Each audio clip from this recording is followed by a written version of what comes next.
Hello everyone, welcome to ಪ್ರಗತಿ ಎದುರು. Class 6 ಸಮಾಜ ವಿಜ್ಞಾನ ಅಂದ್ರೆ ಸೋಷಿಯಲ್ ಸೈನ್ಸ್ ಅಧ್ಯಾಯ 1 ಇತಿಹಾಸದ ಪರಿಚಯ ಮತ್ತು ಆರಂಭಿಕ ಸಮಾಜ ಈ ಒಂದು ಅಧ್ಯಾಯದ ವಿಶ್ಲೇಷಣೆ ಮಾಡೋಣ. ಈ ಒಂದು ಅಧ್ಯಾಯದಲ್ಲಿ ಇತಿಹಾಸದ ಅರ್ಥವನ್ನು ತಿಳಿದುಕೊಳ್ಳುತ್ತೇವೆ ಮತ್ತು ಯಾವ ರೀತಿ ವಿವಿಧ ಆಧಾರಗಳನ್ನು ಕೂಡ ಇಲ್ಲಿ ಪಟ್ಟಿ ಮಾಡಲಾಗಿದೆ. ಅದರ ಜೊತೆಗೆ ಹಳೆಯ ಶಿಲಾಯುಗ, ಮಧ್ಯ ಶಿಲಾಯುಗ ಮತ್ತು ನವ ಶಿಲಾಯುಗ ಎಂಬ ಹಂತಗಳನ್ನು ಕೂಡ ತಿಳಿತಾ ಬರ್ತೀವಿ. ಮತ್ತು ಈ ಎಲ್ಲ ಹಂತಗಳಲ್ಲಿ ಯಾವ ರೀತಿ ಮಾನವನ ಬದುಕಿನಲ್ಲಿ ಬದಲಾವಣೆ ಗುರುತಿಸು ಕೂಡ ಆಗಿದೆ. ಓಕೆ, ಹಾಗಾದ್ರೆ ಈ ಒಂದು ಚಾಪ್ಟರ್ ಒಳಗಡೆ ನೆಕ್ಸ್ಟ್ ನಾವು ಇತಿಹಾಸ ಎಂದರೇನು ಅಂತ ತಿಳ್ಕೋಬೇಕು. ಸೊ ಇತಿಹಾಸ ಎಂದರೆ ಹಿಂದೆ ನಡೆದು ಹೋದ ಸಂಗತಿಗಳನ್ನು ಕ್ರಮಬದ್ಧವಾಗಿ ಹೇಳುವುದೇ ಇತಿಹಾಸವಾಗಿದೆ. ಅಂದರೆ ಕಾಲ ಏನಾಗಿದೆ, ಸ್ಥಳ ಏನಾಗಿದೆ, ವ್ಯಕ್ತಿಯ ಕುರಿತು ಏನಾಗಿದೆ ಮತ್ತು ನಿರ್ದಿಷ್ಟತೆ ಮತ್ತು ಖಚಿತತೆಯನ್ನು ಕೂಡ ಈ ಒಂದು ಇತಿಹಾಸದಲ್ಲಿ ಹೊಂದಿರುತ್ತದೆ. ಮತ್ತು ಈ ಎಲ್ಲಾ ಘಟನೆಗಳು, ಈ ಎಲ್ಲಾ ಅಂಶಗಳು ಇಲ್ಲದಿದ್ದರೆ, ಈ ಸ್ಪಷ್ಟತೆ ಇರಲಿಲ್ಲದಿದ್ದರೆ, ಅಂತ ಸ್ಪಷ್ಟತೆ ಇಲ್ಲವಾದರೆ ಇತಿಹಾಸವು ಕಥೆಯಾಗಿ ಹೋಗುತ್ತದೆ. ಓಕೆ, ಇತಿಹಾಸ ಕಥೆಯಾಗಿ ಹೋಗುತ್ತದೆ. ಯೂಶುವಲಿ ಕಥೆಯಾಗಿ ಹೋಗುತ್ತದೆ ಅಂದ್ರೆ ಕಥೆ ಮತ್ತು ಇತಿಹಾಸದ ಬಗ್ಗೆ ಇರುವ ವ್ಯತ್ಯಾಸವೇನು ಅಂದ್ರೆ, ಕಥೆ ಅಂದರೆ ಒಂದಾನೊಂದು ಕಾಲದಲ್ಲಿ ಒಂದಾನೊಂದು ಊರಿನಲ್ಲಿ ಒಬ್ಬ ರಾಜನಿದ್ದ, ಅವನೊಂದು ಯುದ್ಧ ಮಾಡಿದ ಅಂತ ನಾವು ಈ ಕಥೆಯಲ್ಲಿ ಹೇಳ್ಬೋದಾಗೈತಿ. ಬಟ್ ಇಲ್ಲಿ ಇತಿಹಾಸ ನೋಡೋದಾದ್ರೆ ಸಾಮಾನ್ಯ ಶಕ ಪೂರ್ವ 261ರಲ್ಲಿ ಪಾಟ್ಲಿಪುತ್ರದಲ್ಲಿ ಆಳುತ್ತಿದ್ದ ಅಶೋಕನೆಂಬ ರಾಜನು ಕಳಿಂಗ ರಾಜ್ಯದ ಮೇಲೆ ಯುದ್ಧ ಮಾಡಿದ ಅಂತ ಹೇಳ್ಬೋದಾಗೈತಿ. ನೋಡ್ರಿ, ಸೂಕ್ಷ್ಮ ಗಮನಿಸಿ ನೋಡಿದ್ರೆ ಇಲ್ಲಿ ಹೆಸರು ಕೂಡ ಉಲ್ಲೇಖವಿದೆ, ಸ್ಥಳ ಕೂಡ ಉಲ್ಲೇಖವಿದೆ ಮತ್ತು ಯಾವ ಒಂದು ಸಂದರ್ಭದಲ್ಲಿ ಘಟನೆ ನಡೆಯಿತು, ಯಾವ ವರ್ಷದಲ್ಲಿ ನಡೆಯಿತು ಅಂತ ಅದನ್ನು ಕೂಡ ಇಲ್ಲಿ ಪಾಯಿಂಟ್ ನಿಮಗೆ ಕಾಣಿಸ್ಕೊಡ್ತಾರೆ. ಹಾಗಾದ್ರೆ ಇತಿಹಾಸ ಏಕೆ ಬೇಕು? ನೋಡ್ರಿ, ಹಿಂದೆ ನಾವು ಮಾಡಿದಂತ ತಪ್ಪುಗಳನ್ನ ಅಥವಾ ಸರಿಗಳನ್ನ ನಾವು ಈಗ ತಿಳಿದುಕೊಳ್ಳಬೇಕಾಗ್ತೈತಿ. ಇನ್ ಕೇಸ್ ನಾವು ತಿಳಿದುಕೊಳ್ಳಲೆಂದ್ರೆ ಮಾನವನ ಪ್ರಗತಿನೇ ಸಾಧ್ಯವಾಗಂಗಿಲ್ಲ. ಸೊ ಅದಕ್ಕಾಗಿ ನಮ್ಮ ನೆನಪು ಮತ್ತು ಯಾವ ರೀತಿ ಜ್ಞಾಪಕ ಶಕ್ತಿ ಅಥವಾ ಸ್ಮರಣ ಶಕ್ತಿ ಇರ್ತೈತಲ್ಲ, ಸೊ ಅದನ್ನ ನಾವು ಪ್ರೆಸೆಂಟ್ ಇದ್ರೊಳಗೆ ಅಟೆಂಪ್ಟ್ ಮಾಡ್ಕೊಳ್ಳೋದಾದ್ರೆ ನಾವು ಏನ್ ಮಾಡೀವಿ ಏನಿಲ್ಲ ಎಂಬುದು ತಿಳ್ಕೋಬೇಕಾಗಿರುತ್ತದೆ. ಅದಕ್ಕಾಗಿ ನಮಗೆ ಇತಿಹಾಸ ಬೇಕೇ ಬೇಕು. ಹೌದಾ? ಮನುಷ್ಯರ ಪ್ರಗತಿಗೆ ಸ್ಮರಣ ಶಕ್ತಿ ಇದ್ದಂತೆ ಒಂದು ಸಮಾಜ ಅಥವಾ ಒಂದು ದೇಶದ ಪ್ರಗತಿಗೆ ಸ್ಮರಣ ಶಕ್ತಿ ಇರಬೇಕಲ್ಲವೇ? ಹೌದು, ಇರಬೇಕಾಗುತ್ತದೆ. ಹಾಗಾದರೆ ಯಾವುದು ಸಮಾಜಕ್ಕೆ ಅಥವಾ ದೇಶಕ್ಕೆ ಇರಬಹುದಾದ ಸ್ಮರಣ ಶಕ್ತಿ ಅಂತ ನಮ್ ಕ್ವಶನ್ಸ್ ಕೇಳ್ತಾರೆ. ಅದನ್ನೇ ನಾವು ಇತಿಹಾಸ ಅಂತ ಹೇಳ್ತೀವಿ.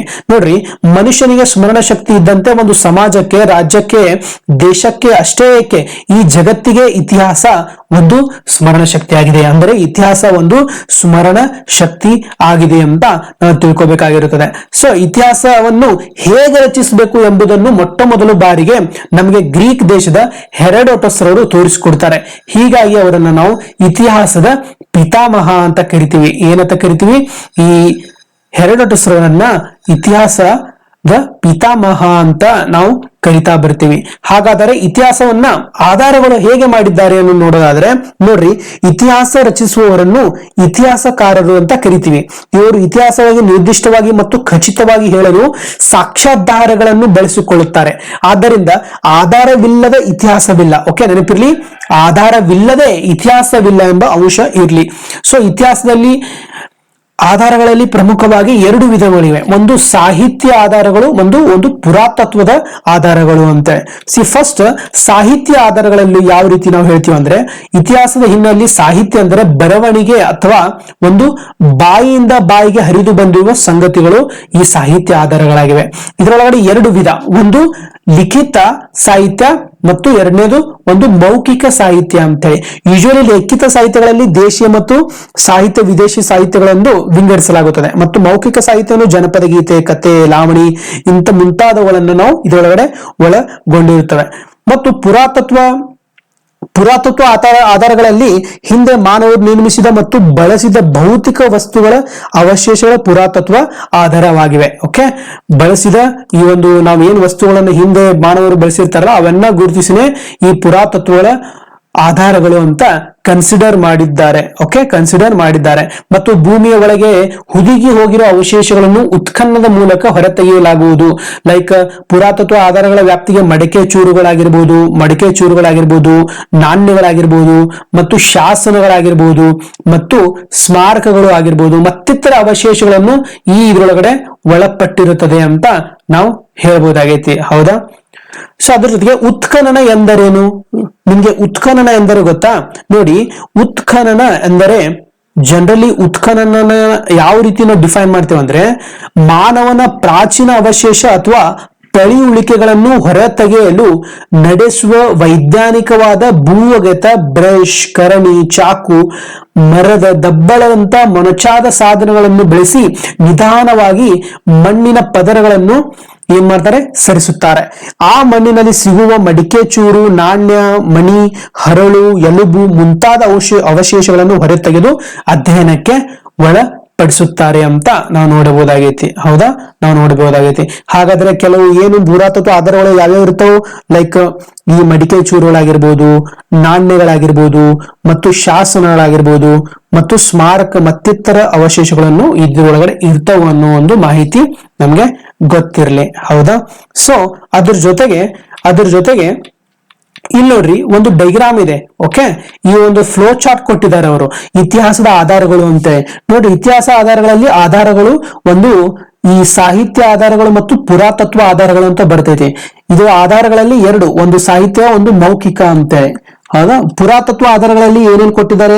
ಸ್ಮಾರಕಗಳನ್ನು ಕೊಟ್ಟಿದ್ದಾರೆ, ನಾಣ್ಯಗಳನ್ನು ಕೊಟ್ಟಿದ್ದಾರೆ, ಶಾಸನಗಳನ್ನು ಕೊಟ್ಟಿದ್ದಾರೆ, ಮತ್ತು ಇತರ ಅವಶೇಷಗಳು ಅಂತ ಕೊಟ್ಟಿದ್ದಾರೆ. ಏನೇನು ಕೊಟ್ಟಿದ್ದಾರೆ ಇದ್ರೊಳಗಡೆ?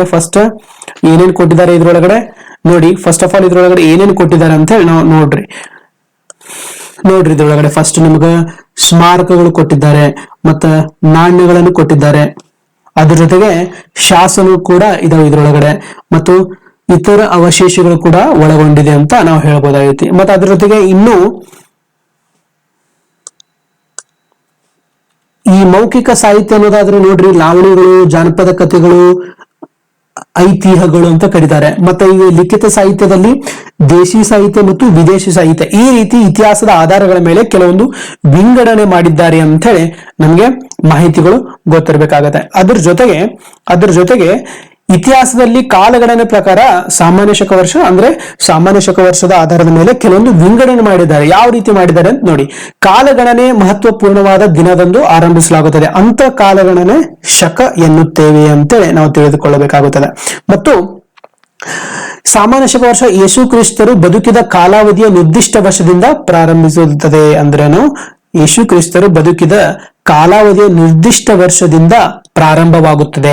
ವಿಜಯನಗರ ಸಾಮ್ರಾಜ್ಯ ಸಾಮಾನ್ಯ ಶಕ ವರ್ಷ 1936ರಲ್ಲಿ ಸ್ಥಾಪನೆ ಆಯಿತು ಎಂದರೆ ಅದು ಸ್ಥಾಪನೆಯಾಗಿ ಯೇಸುವಿನ ವರ್ಷದಿಂದ 1336 ವರ್ಷಗಳು ಕಳೆದಿವೆ ಅಂತ ನಾವು ಯೂಶುವಲಿ ಹೇಳಬಹುದಾಗಿದೆ. ಅಷ್ಟೇ ಅಲ್ಲ, ಕಾಲಗಣನೆಯನ್ನು ಇನ್ನಿತರ ಶಕೆಗಳಲ್ಲಿಯೂ ಮಾಡುತ್ತಾರೆ. ಲೈಕ್ ಶಾಲಿವಾಹನ ಶಕೆ ಆಗಿರ್ಬೋದು, ಗುಪ್ತರ ಶಕೆ ಆಗಿರ್ಬೋದು, ವಿಕ್ರಮ ಶಕೆ ಆಗಿರ್ಬೋದು, ಹಿಜಿರಾ ಶಕೆ ಆಗಿರ್ಬೋದು, ಮತ್ತು ಇನ್ನು ಮುಂತಾದ ಶಕೆಗಳಿವೆ. ಸಾಮಾನ್ಯವಾಗಿ ಈಗ ಇತಿಹಾಸ ನಿರೂಪಣೆಯಲ್ಲಿ ಸಾಮಾನ್ಯ ಶಕ ಎಂಬುದು ರೂಢಿಯಲ್ಲಿದೆ. ಈಗ ಪ್ರಸ್ತುತ ಯಾವಿದೆ ರೂಢಿ ಐತಿ? ಸಾಮಾನ್ಯ ಶಕ ಎಂಬುದು ರೂಢಿಯಲ್ಲಿದೆ. ಒಂದು ಶತಮಾನವೆಂದರೆ 100 ವರ್ಷ. ನಾವು ಸಾಮಾನ್ಯ ಶಕ 21ನೇ ಶತಮಾನದವರು. ಓಕೆ, ಅಂದ್ರೆ 2001ರಿಂದ 2100 ಇವೆಲ್ಲ ಕೂಡ 21ನೇ ಸೆಂಚುರಿ, 21st ಸೆಂಚುರಿ ಅಂತ ನಾವು ಯೂಶುವಲಿ ಕಾಮನ್ಲಿ ಕರಿತೀವಿ. ನೋಡ್ರಿ, ಒಂದು ಚಟುವಟಿಕೆ ಕೂಡ ಕೊಡ್ತಾ ಹೋಗ್ತಾರೆ, ನೀವು ಅದನ್ನ ಇಂಟ್ರೆಸ್ಟ್ ಜೋರು ಮಾಡಬಹುದಾಗಿದೆ. ಲೈಕ್ ಕಾಲಗಣನೆ ವಿಚಾರದಲ್ಲಿ ಶಕೆಗಳ ಹೆಚ್ಚಿನ ವಿವರಗಳನ್ನು ಅಂತರ್ಜಾಲದಿಂದ ಸಂಗ್ರಹಿಸಿ ಪಟ್ಟಿ ಮಾಡಿ ಅಂತ ಹೇಳಿ. ಓಕೆ, ನೋಡ್ರಿ, ಒಂದು ಸ್ಮಾಲ್ ಚಾರ್ಟ್ ಐತಿ. ಯೇಸು ಬದುಕಿದ ಕಾಲಾವಧಿ ನಿರ್ದಿಷ್ಟ ವರ್ಷ ಅಂದ್ರೇನು? ಸಾಮಾನ್ಯ ಶಕ ವರ್ಷ ಪೂರ್ವ, like 3rd century, 2nd century, 1st century ಯಾವ ರೀತಿ ನೋಡ್ತೀವಿ ಅಂದ್ರೆ ಇಲ್ಲಿ ನೋಡ್ರಿ 300, 200, 100 ಈ ರೀತಿ ಕನ್ಸಿಡರ್ ಮಾಡ್ತೀವಿ. ಸಾಮಾನ್ಯ ಶಕ ವರ್ಷ ಅಂದ್ರೇನು? ಮುಂದೆ 100, 200, 300 ಫಸ್ಟ್ 1ನೇ ಶತಮಾನ, 2ನೇ ಶತಮಾನ ಹಾಗೂ 3ನೇ ಶತಮಾನ ಈ ರೀತಿ ವಿಂಗಡಣೆ ಮಾಡ್ತಾ ಬರ್ತಾರೆ. ನೆಕ್ಸ್ಟ್ ಈ ಇಸ್ವಿಗಳು ಯಾವ ರೀತಿ ಮಾನವನ ಮೇಲೆ ಪರಿಣಾಮ ಬೀರುತ್ತೆ ಅಂತ ನೋಡ್ರಿ. ಇಸ್ವಿಗಳು ಮಾನವರ ಪ್ರಗತಿಯನ್ನು ಅರ್ಥ ಮಾಡಿಕೊಳ್ಳಲು ಸಹಾಯ ಮಾಡುತ್ತವೆ. ಅದಲ್ಲದೆ ಘಟನೆಗಳನ್ನು ಕೂಡ ನಾವು ಕಾಲಕ್ರಮಗಳಲ್ಲಿ ತಿಳಿಸುವುದೇ ಒಂದು ಇಸ್ವಿಗಳನ್ನು ಸೂಚಿಸುವ ಉದ್ದೇಶವಾಗಿದೆ. ಇಸ್ವಿಗಳನ್ನು ಕಂಠಪಾಠ ಮಾಡುವುದಕ್ಕಾಗಿ ಮಾತ್ರವೇ ಹೇಳಲಾಗಿಲ್ಲ ಅಂತ ಹೇಳ್ತಾ ಬರ್ತಾರೆ. ಅದರ ಜೊತೆಗೆ ಆರಂಭಿಕ ಸಮಾಜ ನೋಡಿ, ಸಾಮಾನ್ಯವಾಗಿ ಇತಿಹಾಸವನ್ನು 3 ಪ್ರಧಾನ ಕಾಲಗಳಾಗಿ ವರ್ಗೀಕರಿಸಿಕೊಳ್ಳಬಹುದಾಗಿದೆ. ಏನೇನು ಹಾಗಾದ್ರೆ? Prehistoric period, protohistoric period ಮತ್ತು ಹಿಸ್ಟಾರಿಕ್ ಪೀರಿಯಡ್ ಅಂತೇಳಿ. ಪ್ರೀ ಹಿಸ್ಟಾರಿಕ್ ಪೀರಿಯಡ್ ಅಂದ್ರೆ ಪ್ರಾಗತಿಹಾಸಿಕ ಕಾಲ ಮತ್ತು ಪೂರ್ವಭಾವಿ ಇತಿಹಾಸ ಕಾಲ ಮತ್ತು ಇತಿಹಾಸ ಕಾಲ ಅಂತೇಳಿ. ಓಕೆ, ಒಂದು ಪ್ರಾಗತಿಹಾಸಿಕ ಕಾಲ, ಪೂರ್ವಭಾವಿ ಇತಿಹಾಸ ಕಾಲ ಮತ್ತು ಇತಿಹಾಸ ಕಾಲ ಅಂತೇಳಿ ನಾವು ಯೂಶುವಲಿ ಹೇಳ್ತಾ ಬರ್ತೀವಿ. ನೋಡ್ರಿ, ಮಾನವರ ಇತಿಹಾಸದಲ್ಲಿ ಪ್ರಾಗೈತಿಹಾಸ ಕಾಲವೇ ಸುಮಾರು 99.9% ಕಾಲಾವಧಿಯನ್ನು ಒಳಗೊಂಡಿದೆ ಅಂತ ಹೇಳ್ತಾ ಹೋಗ್ತಾರೆ. ಆದರೆ ಈ ಕಾಲದ ಕುರಿತು ಅಧ್ಯಯನ ಮಾಡಲು ಇರುವ ಆಧಾರಗಳು ಬಹಳ ಕಡಿಮೆ. ಇಲ್ಲಿ ಆಧಾರಗಳು ತುಂಬಾ ಕಡಿಮೆ ಇವೆ. ಆದ್ದರಿಂದ ಇತಿಹಾಸದಲ್ಲಿ ಪ್ರಾಗೈತಿಹಾಸಕ್ಕೆ ಕೊಟ್ಟಿರುವ ಸ್ಥಳಾವಕಾಶವು ಕಡಿಮೆ ಇದೆ ಅಂತ ನಾವು ತಿಳಿದುಕೊಳ್ಳಬೇಕಾಗಿದೆ. ಇವನ್ನ ಈ ಮೇಲಿನ 3 ಕಾಲಗಳನ್ನು ವರ್ಗೀಕರಿಸಲು ಬಳಸುವ ಮಾನದಂಡವೇ ಅಕ್ಷರ ಜ್ಞಾನವಾಗಿದೆ ಅಂತ ನಾವು ಹೇಳ್ಬೋದಾಗೈತಿ. ಏನಾಗಿದೆ? ಅಕ್ಷರ ಜ್ಞಾನವಾಗಿದೆ ಅಂತ ಹೇಳ್ಬೋದಾಗೈತಿ. ನೋಡ್ರಿ, ಹಾಗಾದರೆ ಅಕ್ಷರ ಜ್ಞಾನದ ಮೇಲೆ ಡಿಪೆಂಡ್ ಆಗ್ಯದ. ಓಕೆ, ಹಾಗಾದ್ರೆ ಪ್ರಾಗೈತಿಹಾಸಿಕ ಕಾಲ ಎಂದರೇನು?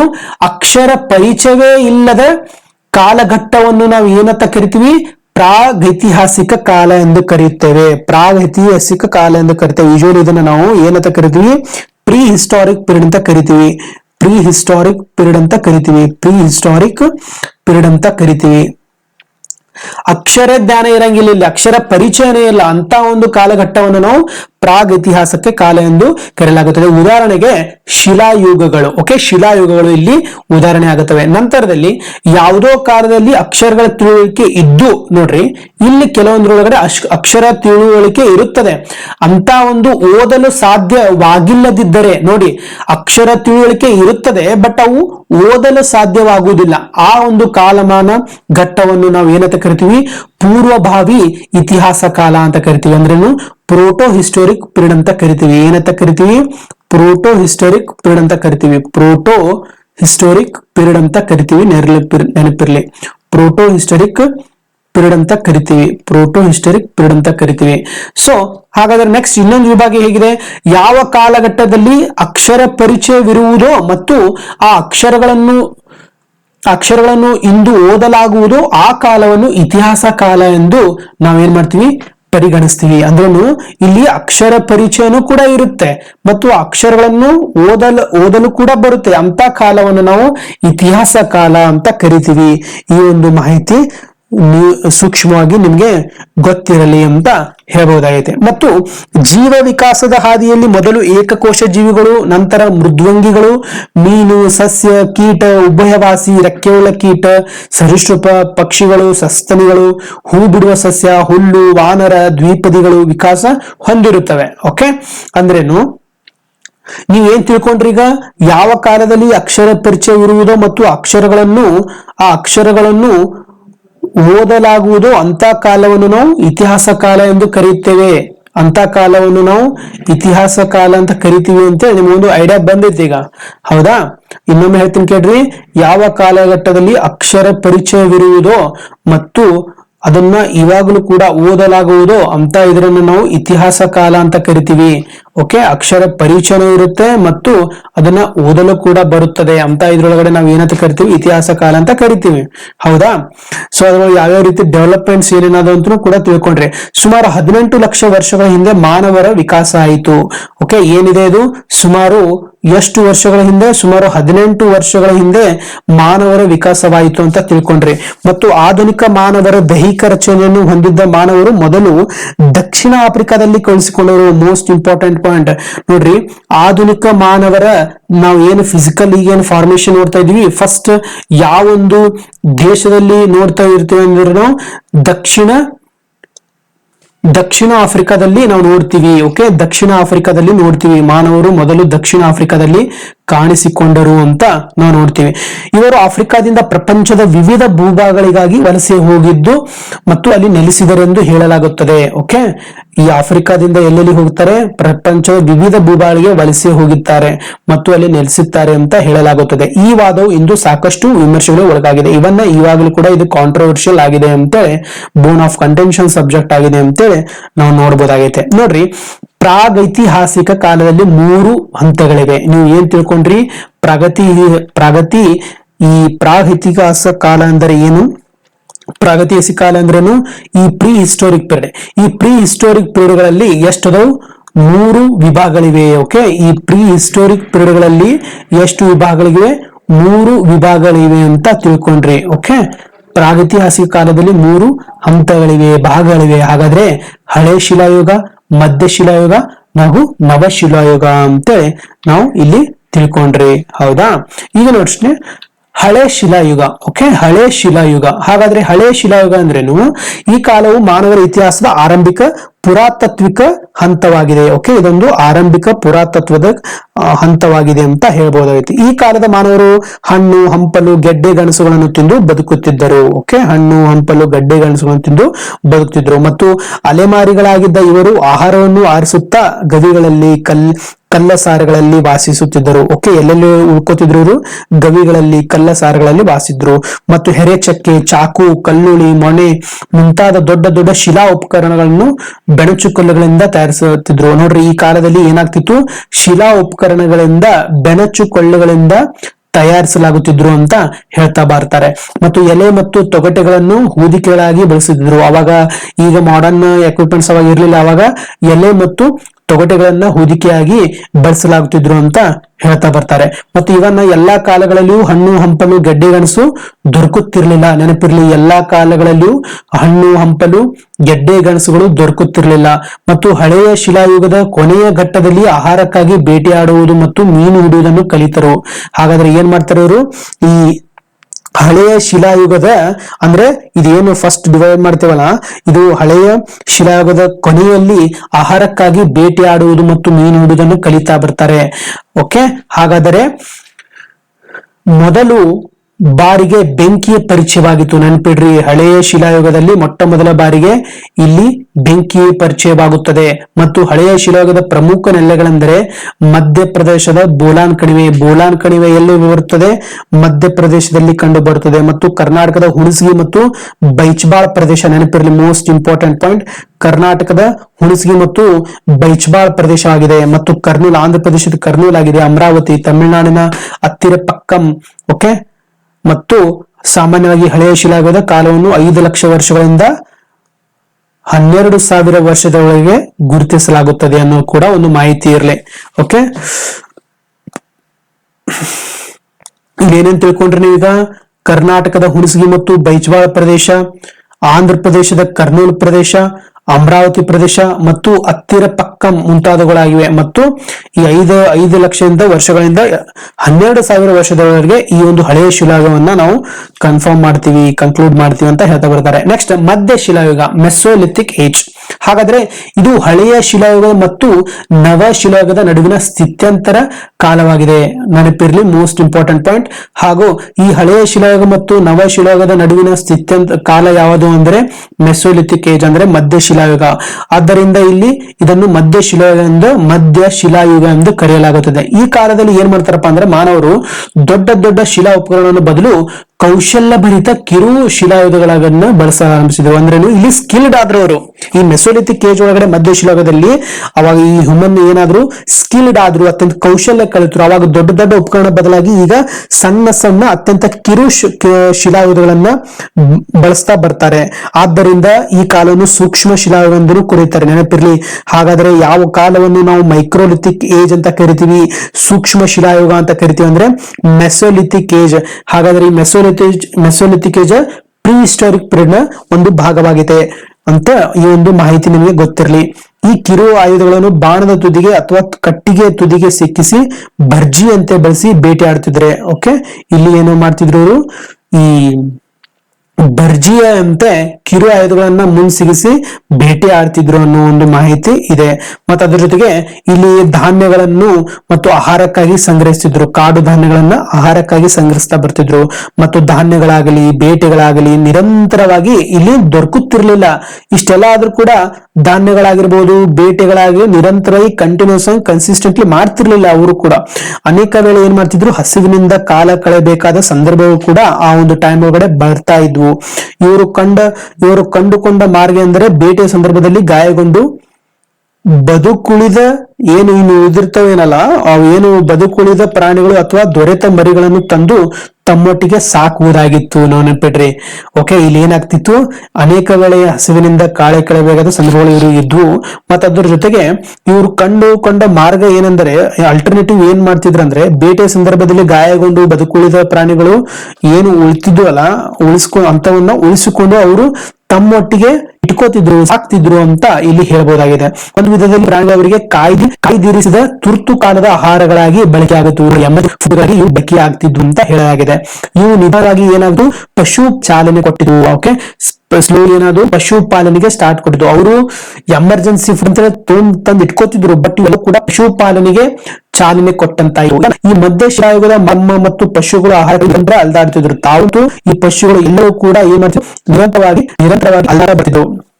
ನಿರಂತರವಾಗಿ ಏನ್ ಮಾಡ್ತಿದ್ರು, ಅಲ್ದಾಡ್ತಾ ಬರ್ತಿದ್ರು. ಲೈಕ್ ನೋಡ್ರಿ, ಇಲ್ಲಿ ಪಶುಗಳು ಆಹಾರಕ್ಕಾಗಿ ಮತ್ತು ನಿರಂತರವಾಗಿ ಅಲೆದಾಡ್ತಾ ಬರ್ತಿದ್ರು. ಲೈಕ್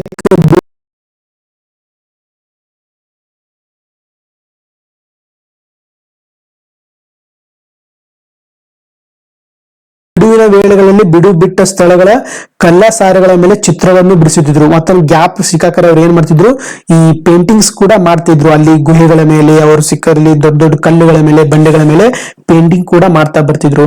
ಇವನ್ನ ಈ ಪ್ರಾಣಿಗಳ ಚರ್ಮಗಳನ್ನು ಕೂಡ ಅವರು ಏನ್ ಮಾಡ್ತಿದ್ರು, ತಮ್ಮ ಮೇಲುದಿಕೆಗಳಾಗಿ ಬಳಸ್ತಾ ಇದ್ರು. ಮತ್ತು ಬೆಂಕಿಯ ಪರಿಚಯ ಚೆನ್ನಾಗಿ ಇವರಿಗೂ ಕೂಡ ಇದ್ದಿತ್ತು. ಈ ಕಾಲದ ನೆಲೆಗಳಲ್ಲಿ ಹೇಳೋದಾದ್ರೆ ಮಧ್ಯಪ್ರದೇಶದ ಭೀಮ್ಬೆಟ್ಕಾ, ಆದಮ್ಗರ್ ಮತ್ತು ಕರ್ನಾಟಕದ ಬ್ರಹ್ಮಗಿರಿ, ಕನಗನಹಳ್ಳಿ ಇವು ಮುಂತಾದವುಗಳು. ನಾವು ಕರ್ನಾಟಕದಲ್ಲಿ ಯಾವ್ಯಾವುದು ಬ್ರಹ್ಮಗಿರಿ ಮತ್ತು ಕನಗನಹಳ್ಳಿ ಆಗಿರ್ಬೋದು, ಭೀಮ್ಬೆಟ್ಕಾ ಆಗಿರ್ಬೋದು, ಮಧ್ಯಪ್ರದೇಶದ ಬಾಗೋರ್ ಆಗಿರ್ಬೋದು, ಗಣೇಶ್ವರ್ ಆಗಿರ್ಬೋದು, ಅಂದ್ರೆ ರಾಜಸ್ಥಾನದ ಬಾಗೋರ್, ಗಣೇಶ್ವರ್, ಮತ್ತು ಪಶ್ಚಿಮ ಬಂಗಾಳದ ಬಿರ್ಬಾನ್ಪುರ್, ಆಂಧ್ರ ಪ್ರದೇಶದ ವಾನ್ಪಸಾರಿ, ಉತ್ತರ ಪ್ರದೇಶದ ಸರಾಯ್ ನಹರಾಯ್, ಮಹದಾ ಮುಂತಾದವುಗಳು ಪ್ರಮುಖವಾಗಿದ್ದವು. ಈ ಮಧ್ಯಶಿಲಾಯುಗದ ಕಾಲದ ಇಂದ ಯಾವಾಗ 12,000 ವರ್ಷಗಳಿಂದ 9,000 ವರ್ಷಗಳಿಗೆ ಇದ್ದಿತ್ತೆಂದು ಸಾಮಾನ್ಯವಾಗಿ ಗುರುತಿಸಲಾಗಿದೆ ಅಂತ ಇಲ್ಲಿ ಹೇಳ್ಬೋದಾಗಿದೆ. ಓಕೆ, ಈಗ ನೆಕ್ಸ್ಟ್ ನೋಡ್ರಿ, ನವಶಿಲಾಯುಗ. ಈ ಒಂದು ನವಶಿಲಾಯುಗದಲ್ಲಿ ಜನರಲಿ ಇಲ್ಲಿ ಏನ್ ಮಾಡ್ತಿದ್ರಪ್ಪ ಅಂದ್ರೆ, ಮಾನವರು ಪಶುಪಾಲಕರಾಗಿದ್ದ ಅವರಿಗೂ ಅವರ ಪಶುಗಳಿಗೂ ಆಗಾಗ ಆಹಾರದ ಅಭಾವ ಸೃಷ್ಟಿಯಾಗ್ತಿತ್ತು. ಆದ್ದರಿಂದ ಈ ಜನರು ಆಹಾರಕ್ಕಾಗಿ ಅಲೆಯುವುದನ್ನು ಬಿಟ್ಟು ನವಶಿಲಾಯುಗದಲ್ಲಿ ಆಹಾರ ಉತ್ಪಾದನೆಗೆ ಮುಂತಾದರು. ಫಸ್ಟ್ ನೆನಪಿಡ್ರಿ, ಇವರು ಫಸ್ಟ್ ಟೈಮ್ ಇಲ್ಲಿ ಆಹಾರ ಉತ್ಪಾದನೆಗೆ ಎಲ್ಲಿ ಸ್ಟಾರ್ಟ್ ಮಾಡ್ತಾರೆ ಅಂದ್ರೆ ನವಶಿಲಾಯುಗದಲ್ಲಿ ಅಂತ ತಿಳ್ಕೊಬಹುದಾಗಿದೆ. ಇದರ ಜೊತೆಗೆ ಜನರಿಗೆ ಧಾನ್ಯವನ್ನು ಮತ್ತು ಅವರ ಪಶುಗಳಿಗೆ ಮೇವನ್ನು ಪೂರೈಸಿತು. ಯಾಕಂದ್ರೆ ಅವರು ನದಿ ತೀರದಲ್ಲಿ ಏನ್ ಮಾಡ್ತಿದ್ರು, ಉಳಿತಾ ಇದ್ರು. ಯೂಶುವಲಿ ಅಲ್ಲಿ ಫಲವತ್ತಾದ ಮೆಕ್ಕಲು ಮಣ್ಣಿನಲ್ಲಿ ಕೃಷಿಯನ್ನು ಆರಂಭಿಸ್ತಾರೆ. ಅದಾದ ನಂತರ ಇವರು ಆರಂಭಿಸಿದ ಕೃಷಿ ಏನ್ ಮೆಥಡ್ ಐತ್ಲಾ, ಇವರು ನವಶಿಲಾಯುಗದ ಜನರಿಗೆ ಧಾನ್ಯವನ್ನು ಮತ್ತು ಅವರ ಪಶುಗಳಿಗೆ ಮೇವನ್ನು ಪೂರೈಸಿತು ಅಂತ ಇಲ್ಲಿ ಹೇಳ್ಬೋದಾಗಿದೆ. ಇದರಿಂದ ಇಲ್ಲಿ ಅಲೆಮಾರಿ ಬದುಕನ್ನು ತೊರೆದು ಸೂಕ್ತ ಪ್ರದೇಶದ ನೆಲೆ ಆರಂಭಿಸಿದ್ರು. ಮೊದಲ ಅಲ್ಲಿ ಮೈಗ್ರೇಟ್ ಹಾಕೊಂತ ಜೀವನ ಮಾಡ್ತಿದ್ರು ಸರ್ ಇವರೆಲ್ಲರೂ. ಆಮೇಲೆ ಇವರು ಒಂದು ಸೂಕ್ತ ಪ್ರದೇಶದ ನೆಲೆ ಆರಂಭಿಸ್ತಾರೆ ಸರ್ ಇವರು. ಹೀಗೆ ಕೃಷಿಯು ಸಂಸ್ಕೃತಿ ಮತ್ತು ನಾಗರಿಕತೆಗಳ ಉದಯಕ್ಕೆ ಮೊದಲ ಹೆಜ್ಜೆ ಆಯಿತು. ನೋಡ್ರಿ, ಅವರು ಕೃಷಿ ಮಾಡ್ಬೇಕಂತ ಅವ್ರಿಗೆ ಅನಿವಾರ್ಯತೆನೆ ಇರ್ಲಿಲ್ಲ, ಅವ್ರಿಗೆ ಅದಕ್ಕೆ ಬಂದಿತ್ತಲ್ಲ. ಬಟ್ ಸಣ್ಣ ಸಣ್ಣ ಸ್ಟೇಜ್ಗಳನ್ನು ಪಾಸ್ ಆಗಿ ಅದು ಅನಿವಾರ್ಯ ಆಗ್ಬಿಡ್ತು. ಅನಿವಾರ್ಯ ಆಗಿರೋದು ಆ ಒಂದು ಕೃಷಿ ಇಡೀ ಸಂಸ್ಕೃತಿ ಮತ್ತು ನಾಗರಿಕತೆಗಳ ಉದಯಕ್ಕೆ ಮೊಟ್ಟ ಮೊದಲ ಹೆಜ್ಜೆ ಆಯಿತು ಅಂತ ಹೇಳ್ಬೋದಾಗಿದೆ. ಇವನ್ನ ಈ ಭಾರತ ಉಪಖಂಡದಲ್ಲಿ ಕೃಷಿ ಆರಂಭಿಕ ಕುರುಹುಗಳು ಮತ್ತು ಪಾಕಿಸ್ತಾನದ ಮೆಹರ್ಗರ್ ನೆಲೆಯಲ್ಲಿ ಕಂಡು ಬಂದಿದೆ. ಮೋಸ್ಟ್ ಇಂಪಾರ್ಟೆಂಟ್ ಪಾಯಿಂಟ್, ಭಾರತ ಉಪಖಂಡದಲ್ಲಿ ಕೃಷಿ ಈ ಆರಂಭಿಕ ಕುರುಹುಗಳು ಮತ್ತು ಪಾಕಿಸ್ತಾನದ ಮೆಹರ್ಗರ್ ನೆಲೆಯಲ್ಲಿ ಕಂಡು ಬಂದಿದೆ ಅಂತ ನಾವಿಲ್ಲಿ ನೋಡಬಹುದಾಗಿದೆ. ಮತ್ತು ನೋಡ್ರಿ, ಇಲ್ಲಿ ಅನೇಕ ಜನರು ಏನ್ ಮಾಡ್ತಿದ್ರು, ವಾಸಕ್ಕೆ ಒಣ ಇಟ್ಟಿಗೆಗಳಿಂದ ಮನೆ ಮಾಡ್ತಿದ್ರು. ಮತ್ತು ಕಾಶ್ಮೀರದ ಬುರ್ಜುಹಾಮ್ ಪ್ರದೇಶದ ಜನರು ನೆಲದೊಳಗೆ ಗುಹೆಗಳನ್ನು ನಿರ್ಮಿಸಿಕೊಂಡಿದ್ರು. ನೆಲದೊಳಗನೆ ಒಂದು ಗುಹೆ ಮಾಡ್ತಿದ್ರು. ಎಲ್ಲಿ? ಬುರ್ಜುಹಾಮ್ ಪ್ರದೇಶದವರು. ಎಲ್ಲದು? ಕಾಶ್ಮೀರದಲ್ಲಿ ಮಾಡ್ತಾ ಬಿಟ್ಟಿದ್ರು. ಓಕೆ, ನೆಲದೊಳಗಡೆ ಗುಹೆಗಳನ್ನ ನಿರ್ಮಿಸಿಕೊಂಡಿದ್ರು. ಮತ್ತು ಕೃಷಿಯಲ್ಲಿ ಉತ್ಪಾದಿಸಿದ ಧಾನ್ಯಗಳನ್ನ ಏನ್ ಮಾಡ್ತಿದ್ರು? ಸಂಗ್ರಹಿಸಿಡುವ ಒಂದು ಸಮಸ್ಯೆ ಎದುರಾಗ್ತಾ ಇದ್ದಾವೆ. ಕೈಯಿಂದ ಮಾಡಿದ ಮಣ್ಣಿನ ಮಡಕೆ ಮಾಡುವ ವಿಧಾನ ಕೂಡ ಅವರು ಮಾಡ್ಕೊಂತಾರೆ, ಸ್ಕಿಲ್ ಆಗ್ಬಿಡ್ತಾರೆ. ಅಲ್ಲಿ ಅವಾಗ ಅವರು ಶೇಖರಣೆ ಮಾಡ್ಬೋದು, ಸ್ಟೋರ್ ಮಾಡ್ಬೋದು ಗ್ರೇನ್ಸ್ ಗಳನ್ನ ಅಂತ ತಿಳ್ಕೊಬಹುದಾಗಿದೆ. ಇದ್ರ ಜೊತೆಗೆ ಅಲ್ಲದೆ ಹರಿಯುವ, ಕುಟ್ಟುವ, ಬೀಸುವ ಸಾಧನಗಳನ್ನು ಕೂಡ ಬಳಕೆಗೆ ತಂದರು. ಲೈಕ್ ಹರಿಯುವುದಕ್ಕೆ ಏನ್ ಮಾಡ್ತಾರೆ, ಅದನ್ನ ಕುಟ್ಟುವಕ್ಕೆ ಏನ್ ಮಾಡ್ತಾರೆ, ಬೀಸುಕ್ಕೆ ಏನೇನ್ ಮಾಡ್ತಾರೆ, ಎಲ್ಲ ಸಾಧನಗಳನ್ನ ಒನ್ ಬೈ ಒನ್ ಮ್ಯಾನುಫ್ಯಾಕ್ಚರ್ ಮಾಡ್ತಾ ಬಂತಿದ್ರು, ಎಲ್ಲ ತಿಳ್ಕೊಂತ ಬರ್ತಿದ್ರು. ಈ ಕಾಲದಲ್ಲಿಯೇ ಆರಂಭಿಕ ಹಳ್ಳಿಗಳು ಏಳಿಗೆಗೆ ಬಂದವು. ಓಕೆ, ಈ ಕಾಲದಲ್ಲಿ ಆರಂಭಿಕ ಹಳ್ಳಿಗಳಿಗೆ ಕೂಡ ಏಳಿಗೆ ಬರ್ತಾವ. ಅದ್ರ ಜೊತೆಗೆ ಚಕ್ರದ ಪರಿಚಯವಾದ ನಂತರ ಗುಣಾತ್ಮಕ ಮತ್ತು ವೈವಿಧ್ಯಮಯ ಚಟುವಟಿಕೆ ಕೂಡ ಆರಂಭವಾಗ್ತವೆ. ಮತ್ತು ಇವನ್ನ ಡಿಫ್ರೆಂಟ್ ಟೈಪ್ಸ್ ಆಫ್ ಮಡಿಕೆ ಅಂದ್ರೆ ಮಡಿಕೆಗಳನ್ನು ಕೂಡ ತಯಾರಿಕೆ ಇಲ್ಲಿ ಸಾಧ್ಯವಾಗ್ತಾ ಹೋಗ್ತಾರೆ. ಯಾವಾಗ? ಈ ವೀಲ್ ಬಂದ್ ಬಳಕ. ಓಕೆ, ನೆನಪಿರ್ಲಿ, ವೀಲ್ ಬಂದಿದ್ ಯಾವಾಗಪ್ಪ ಅಂದ್ರೆ ಈ ಒಂದು ನವಶಿಲಾಯುಗದ ಹಂತದಲ್ಲಿ ಅಂತ ಹೇಳಿ ನಿಮಗೆ ಗೊತ್ತಿರಲಿ. ಅದಾದ ನಂತರ ಈ ಕಾಲದಲ್ಲಿ ಕಲ್ಲಿನ ಆಯುಧಗಳನ್ನು ಚೆನ್ನಾಗಿ ಉಜ್ಜಿ ನಯಗೊಳಿಸಿ ಬಳಸುತ್ತಿದ್ರು. ಯಾಕಂದ್ರೆ ಇಲ್ಲಿ ದೊಡ್ಡ ದೊಡ್ಡ ಸ್ಟೋನ್ಸ್ ಅವೆಲ್ಲ ಬರ್ತಿದ್ದು, ತುಂಬಾ ಚೂಪಾಗಿ ಮಾಡ್ತಾ ಇದ್ರು. ಓಕೆ, ಅದಾದ ನಂತರ ಬಳ್ಳಾರಿ ಸಮೀಪದ ಸಂಗನಕಲ್ಲು ಈ ರೀತಿಯ ಆಯುಧ ಉತ್ಪಾದನೆ ನೆಲೆಯಾಗಿತ್ತು. ನೆನಪಿರಲಿ, ಮೋಸ್ಟ್ ಇಂಪಾರ್ಟೆಂಟ್. ಹಾಗೂ ಸಂಗನಕಲ್ಲು ಒಂದು ತುಂಬಾ ಈ ಸ್ಟೋನ್ ಮ್ಯಾನುಫ್ಯಾಕ್ಚರಿಂಗ್ ಫೆಸಿಲಿಟಿ ಆಗಿ ಹಿಂದೆ ಕಾರ್ಯದಲ್ಲಿತ್ತು. ಹೀಗಾಗಿ ಬಳ್ಳಾರಿ ಜಿಲ್ಲೆಯಲ್ಲಿ ಕಂಡು ಬರುತ್ತದೆ ಈ ಒಂದು ಸಂಗನಕಲ್ಲು ಅನ್ನೋದು ನೆನಪಿರಲಿ. ಸ್ಪೆಷಲ್ ಆಗಿ ಹೇಳೋದಾದ್ರೆ ಈ ಕೈಗೊಡಲಿ ಆಗಿರ್ಬೋದು, ಮೂಳೆಗಳಿಂದ ತಯಾರಿಸಿದ ಆಗಿರ್ಬೋದು, ಮತ್ತು ಈ ಕರ್ನಾಟಕದ ಬನಹಳ್ಳಿ, ಬ್ರಹ್ಮಗಿರಿ, ಬೂದಿಯಾಳ, ಹಳ್ಳೂರು, ಪಿಕ್ಲಿಯಾಳ, ಟಿ ನರಸೀಪುರ, ಉತ್ತೂರು ಇವೆಲ್ಲವೂ ಕೂಡ ಇದಕ್ಕೆ ನವಶಿಲಾಯುಗಕ್ಕೆ ಎಕ್ಸಾಂಪಲ್ಸ್ ಇದಾವು. ಮತ್ತೆ ಬಿಹಾರದ ಚಿರಾಂಡ ಮುಂತಾದ ಕಡೆಗಳಲ್ಲಿ ನವಶಿಲಾಯುಗದ ನೆಲೆಗಳು ಕಂಡು ಬಂದಿವೆ. ಸಾಮಾನ್ಯವಾಗಿ ಈ ಒಂದು ಟೈಮ್ ಡ್ಯೂರೇಷನ್ ನಾವು 9,000ದಿಂದ 5,000 ವರ್ಷದವರೆಗೆ ಗುರುತಿಸಬಹುದಾಗಿದೆ ಅಂತ ಇಲ್ಲಿ ಹೇಳ್ತಾ ಹೋಗ್ತಾರೆ. ನೆಕ್ಸ್ಟ್, ಈ ಭಾರತದಲ್ಲಿ ಶಿಲಾಯುಗದ ನೆಲೆಗಳು ಯಾವ್ಯಾವಪ್ಪ ಅಂತ ತಿಳ್ಕೊಳ್ಳೋದಾದ್ರೆ ನೀವು ಸೂಕ್ಷ್ಮವಾಗಿ ಗಮನಿಸಿದಾದರೆ ನಿಮ್ಗೆ ಇಲ್ಲಿ ಮ್ಯಾಪ್ ಐತಿ. ಲೈಕ್ ಬುರ್ಜುಹಾಮ್ ಅಂತ ಐತಿ. ಓಕೆ, ಇಲ್ಲಿ ನಿಮ್ಗೆ ಜಮ್ಮು ಕಾಶ್ಮೀರ ಆ ಪ್ರದೇಶದ ಬುರ್ಜುಹಾಮ್ ಅಂತ ಐತಿ. ಇಲ್ಲಿ ಮೆಹರ್ ನಗರ್, ರಾಜಸ್ಥಾನದ ಆ ಸೈಡ್ ಪಾಕಿಸ್ತಾನದೊಳಗಡೆ ಮೆಹರ್ ನಗರ್ ಅಂತ ಬರ್ತೈತಿ. ರಾಜಸ್ಥಾನದ ಗಣೇಶ್ವರ, ಬಾಗೂರದೊಳಗೆ ಕಂಡು ಬರುತ್ತೆ. ಮತ್ತೆ ಕರ್ನಾಟಕದ ಈ ಒಂದು ಕನಗನಹಳ್ಳಿ, ನೆನಪಿರ್ಲಿ ಕನಗನಹಳ್ಳಿ ಈ ಅಶೋಕನಿಗೆ ತುಂಬಾ ಹತ್ತಿರವಾದದ್ದು ಜಾಗವಾಗೈತಿ. ಮತ್ತೆ ಅಷ್ಟೇ ಅಲ್ಲ, ಭೀಂಬೆಟ್ಕ ಐತಿ, ಚಿರಾಂಡ್ ಐತಿ, ನೆಹರಾ ಐತಿ, ಮಹಾದಾಯಿ ಸರಾಯ್ ನಹರ ಐತಿ, ಭೀಂಬೆಟ್ಕ, ಅವನಂಗರ್, ಮತ್ತು ಈ ಹುಣಸಗಿ, ಮತ್ತು ಅಮರಾವತಿ, ಪಿಕ್ಲಿಹಾಳ, ಬೈಚ್ಬಾಳ್, ಓಕೆ, ಅತ್ತಿರಂ, ಪಕ್ಕಂ, ಟಿ ನರಸೀಪುರ, ಬನಹಳ್ಳಿ, ಬ್ರಹ್ಮಗಿರಿ, ಹಳ್ಳೂರು. ನೋಡ್ರಿ, ಇಲ್ಲಿ ಕಲರ್ ಡಿಫ್ರೆಂಟ್ ಡೈಗ್ರಾಮ್ಸ್. ಎಲ್ಲಿ ಬ್ಲೂ ಕಲರ್ ಐತಿ ಅದು ಹಳೆ ಶಿಲಾಯುಗದ ಸೈಟ್ಸ್ ಗಳು. ನೆಕ್ಸ್ಟ್ ರೆಡ್ ಕಲರ್ ಐತಿ ಅದು ಎಲ್ಲವೂ ಕೂಡ ಮಧ್ಯ ಶಿಲಾಯುಗದ ಸೈಟ್ಸ್ ಗಳು. ನವ ಶಿಲಾಯುಗದ ಸ್ಟೇಟ್ಸ್ ಗಳು ಈ ಗ್ರೀನ್ ಕಲರ್ ಐತ್ಲಾ, ಇವು ಎಲ್ಲವೂ ಕೂಡ ಶಿಲಾಯುಗದ ನವಶಿಲಾಯುಗದ ಸ್ಥಳಗಳಾಗಿವೆ ಅಂತೇಳಿ ನಾವು ಇಲ್ಲಿ ತಿಳ್ಕೊಬಹುದಾಗಿದೆ. ಓಕೆ, ಸೊ ನೆಕ್ಸ್ಟ್ ಇದಾದ ತಕ್ಷಣ ನಿಮ್ ನೆಕ್ಸ್ಟ್ ಹಂತ ಬರುವುದೇ ಏನಪ್ಪಾ ಅಂದ್ರೆ 10th ಪೇಜ್ ಒಳಗಡೆ ಲೋಹಗಳ ಯುಗ ಯಾವ ರೀತಿ, ಈ ಲೋಹಗಳ ಯುಗ ಮೆಟಲ್ ಏಜಸ್ ಯಾವ ರೀತಿ ಆಯ್ತು ಅಂತ ನೀವು ನೋಡಬಹುದಾಗೈತಿ. ನೆನಪಿರ್ಲಿ, ಈ ನವಶಿಲಾಯುಗದ ಕೊನೆಯ ಕಾಲಕ್ಕೆ ಲೋಹಗಳ ಬಳಕೆ ಆರಂಭವಾಗುತ್ತದೆ. ನೋಡ್ರಿ, ಹಾಗಾದ್ರೆ ಇದು ಎಲ್ಲ ಯಾವ ಫಾರ್ಮೇಶನ್ ಆಗ್ತೈತಿ? ನವಶಿಲಾಯುಗದ ಕೊನೆಯ ಕಾಲಕ್ಕೆ ಲೋಹಗಳ ಬಳಕೆ ಆರಂಭವಾಗುತ್ತದೆ. ಮೊದಲು ಮಾನವರು ಬಳಸಿದ ಲೋಹ ಯಾವುದು? ತಾಮ್ರ. First of all what the humanist copper ಅನ್ನ ಫಸ್ಟ್ ಯೂಸ್ ಮಾಡ್ತಾ ಬರ್ತಾರೆ. ಇವನ್ನ ತಾಮ್ರಕ್ಕೆ ತವರವನ್ನು ಸೇರಿಸಿ ಕಂಚು ಉತ್ಪಾದಿಸುವ ಕಲಿತವರು. ಓಕೆ, ಕಂಚು ಉತ್ಪಾದಿಸುವ ಹೆಂಗ್ ಕರೀತಾರೆ?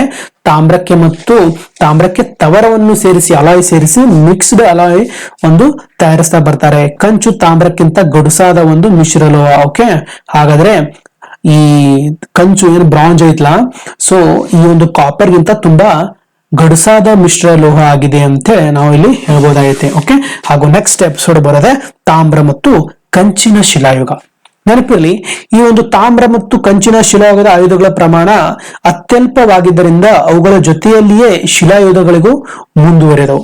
ಆದ್ದರಿಂದ ಈ ಕಾಲವನ್ನು ತಾಮ್ರ ಮತ್ತು ಕಂಚಿನ ಶಿಲಾಯುಗ ಎಂದು ಕರೆಯಲಾಗುವುದು. ಓಕೆ, ನೆನಪಿರ್ಲಿ, ಈ ಒಂದು ಕಾಲವನ್ನು ಕಾಪರ್ ಏಜ್ ಅಥವಾ ಬ್ರಾಂಜ್ ಏಜ್ ಅಂತಾನು ಕೂಡ ಕರಿತಾ ಬರ್ತೀವಿ. ಇದು ಸುಮಾರು 5,000 ವರ್ಷಗಳ ಹಿಂದೀಚೆಗೆ ಕಂಡು ಬರುತ್ತದೆ ಅಂತೇಳಿ ಇಲ್ಲಿ ಹೇಳಬಹುದಾಗಿದೆ. ಮತ್ತು ಇಲ್ಲಿ ಕೃಷಿ ಮತ್ತು ಪಶುಪಾಲನೆ ಪ್ರಧಾನ ಉದ್ಯೋಗವಾಗಿತ್ತು.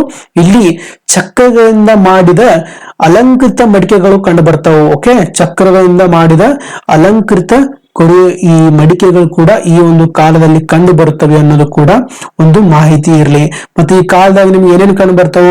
ತಾಮ್ರದ ಉಪಕರಣಗಳು ಕಂಡು ಬರುತ್ತವೆ, ಆಭರಣಗಳು ಕೂಡ ಇಲ್ಲಿ ದೊರಕಿದಾವ್. ಇವನ್ನ ಭೂಮಿಯನ್ನು ಆಳವಾಗಿ ಉಳಲು ಮತ್ತು ಅರಣ್ಯ ಕಡಿದು ಕೃಷಿ ಭೂಮಿಯಾಗಿ ಪರಿಹರಿಸಲು ಕಂಚಿನ ಉಪಕರಣಗಳು ಇವರು ಮಾಡ್ತಾ ಇದ್ರು. ಇದರಿಂದಾಗಿ ಅವರ ಆಹಾರ ಪದಾರ್ಥಗಳ ಉತ್ಪಾದನೆಯಲ್ಲಿ ಹೆಚ್ಚಳ ಕಂಡಿತು. ಓಕೆ, ಹೆಚ್ಚಳ ಕಂಡಿತು. ಆಹಾರ ಪದಾರ್ಥಗಳ ಉತ್ಪಾದನೆಯಲ್ಲಿ ಹೆಚ್ಚಳ ಕಂಡಿತು. ಇವನ್ನ ಇನ್ನೇನು ಅಡಿಷನಲ್ ಗ್ರೇನ್ಸ್ ಇರ್ತಾವಲ್ಲ, ಹೆಚ್ಚುವರಿ ಧಾನ್ಯಗಳು ಇವು ಅಗತ್ಯವಿರುವ ಪ್ರದೇಶಗಳಿಗೆ ಕಳುಹಿಸಿಕೊಡುವ ಮೂಲಕ ವ್ಯಾಪಾರ ವಹಿವಾಟು ಆರಂಭ ನೋಡ್ರಿ. ಎಕ್ಸ್ಪೋರ್ಟ್ ಮಾಡ್ತಾ ಬಂದ್ರವರು ವ್ಯಾಪಾರ ವಹಿವಾಟು ಸ್ಟಾರ್ಟ್ ಆಗ್ಬಿಡ್ತಾವ ಈ ಒಂದು ಕಾಪರ್ ಏಜ್ ಮತ್ತು ಬ್ರಾಂಜ್ ಏಜ್ ಒಳಗಡೆ.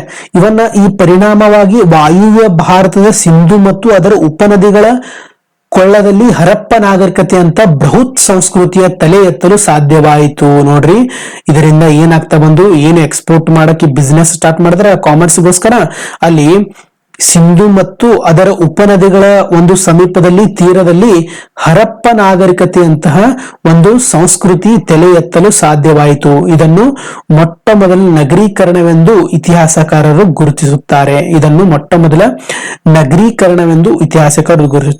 ಇವನ ದಕ್ಷಿಣ ಭಾರತದಲ್ಲಿ ತಾಮ್ರಕ್ಕೆ ಹೋಲಿಸಿದಾಗ ಕಂಚಿನ ಬಳಕೆ ಹೆಚ್ಚಾಗಿರ್ಲಿಲ್ಲ. ಅಂದ್ರೇನು ಈ ಏನು ಸೌತ್ ಇಂಡಿಯನ್ ನಾವು ಏನು ಕಾಪರ್ ನೋಡ್ತೀವಲ್ಲ, ಕಂಚಿಗೆ ಬ್ರಾಂಜಿಗೆ ಹೋಲಿಸಿದ್ರೆ ಇಲ್ಲಿ ಹೆಚ್ಚಾಗಿರ್ಲಿಲ್ಲ.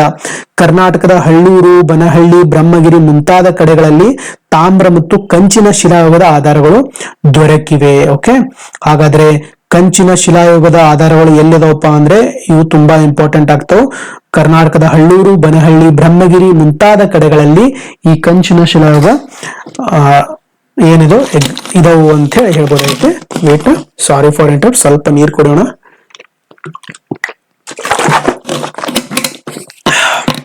ಸೊ ನೆಕ್ಸ್ಟ್ ನೋಡಿ, ಕಬ್ಬಿಣ ಯುಗ. ಓಕೆ, ಕಬ್ಬಿಣ ಅತ್ಯಂತ ಗಡುಸಾದ ಲೋಹವಾಗಿದೆ. ಓಕೆ, ಕಬ್ಬಿಣ ಅತ್ಯಂತ ಗಡುಸಾದ ಲೋಹವಾಗಿದೆ.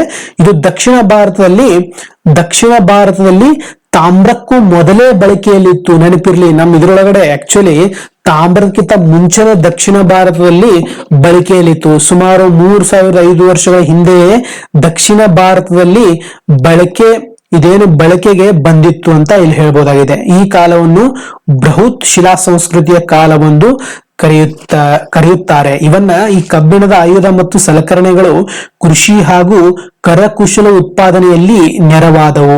ಮತ್ತು ಈ ಉತ್ತರ ಭಾರತದಲ್ಲಿ ಕಬ್ಬಿಣದ ಬಳಕೆ ತೀವ್ರಗೊಂಡಂತೆ ಕೃಷಿ ಚಟುವಟಿಕೆ ಕೂಡ ಗರಿಗೆದರಿತು. ಇದರಿಂದ ಹೆಚ್ಚುವರಿ ಉತ್ಪಾದನೆ ಉಂಟಾಯಿತು ಮತ್ತು ಹೆಚ್ಚುವರಿ ಉತ್ಪಾದನೆಯನ್ನು ನಿಯಂತ್ರಿಸುವ ವರ್ಗ ಪ್ರಭುತ್ವವಾಗಿ 2,600 ವರ್ಷಗಳ ಹಿಂದೆ ಉದಯವಾದವು ಅಂತ ಇಲ್ಲಿ ಹೇಳಬಹುದಾಗಿದೆ. ಎಕ್ಸಾಂಪಲ್ ಅವುಗಳು ಯಾವ್ಯಾವಪ್ಪ ಅಂದ್ರೆ ಅವುಗಳು ಗಣರಾಜ್ಯಗಳಾಗಿವೆ. ಅನಂತರ ನಂದ, ಮೌರ್ಯ ಸಾಮ್ರಾಜ್ಯಗಳು ಈ ಪ್ರವರ್ಧಮಾನಕ್ಕೆ ಬಂದವು.